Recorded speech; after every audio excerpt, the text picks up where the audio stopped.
Leonardo da Vinci was an Italian polymath, regarded as the epitome of the Renaissance man, displaying skills in numerous diverse areas of study.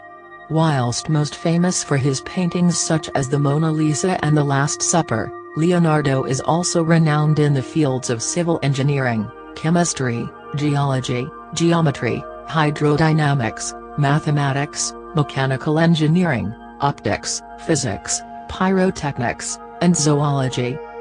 Leonardo da Vinci was profoundly observant of nature, his curiosity having been stimulated in early childhood by his discovery of a deep cave in the mountains and his intense desire to know what lay inside. His earliest dated drawing is of the valley of the Arno River, where he lived. It displays some of the many scientific interests that were to obsess him all his life, in particular geology and hydrology.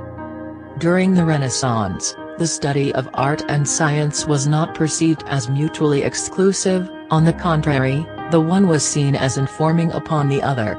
Although Leonardo's training was primarily as an artist, it was largely through his scientific approach to the art of painting, and his development of a style that coupled his scientific knowledge with his unique ability to render what he saw that created the outstanding masterpieces of art for which he is famous.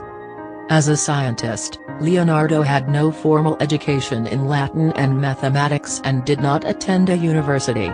Because of these factors, his scientific studies were largely ignored by other scholars.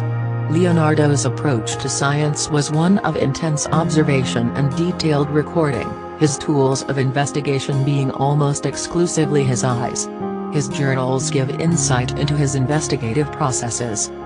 While the full extent of his scientific studies has only become recognized in the last 150 years, he was during his lifetime employed for his engineering and skill of invention.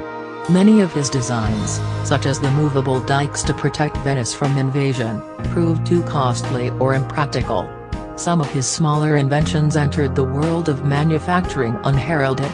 As an engineer, Leonardo conceived ideas vastly ahead of his own time, conceptually inventing an improved version of the helicopter, an armored fighting vehicle, the use of concentrated solar power, a calculator, a rudimentary theory of plate tectonics and the double hull. In practice, he greatly advanced the state of knowledge in the fields of anatomy, astronomy, civil engineering, optics, and the study of water, hydrodynamics. Leonardo's most famous drawing, The Vitruvian Man, is a study of the proportions of the human body, linking art and science in a single work that has come to represent Renaissance humanism. A recent and exhaustive analysis of Leonardo as a scientist by Fritjof Capra argues that Leonardo was a fundamentally different kind of scientist from Galileo, Newton, and other scientists who followed him, his theorizing and hypothesizing integrating the arts and particularly painting. Capra sees Leonardo's unique integrated, holistic views of science as making him a forerunner of modern systems theory and complexity schools of thought. Leonardo was so ahead of his time that he has been unanimously judged as the man of the last millennium.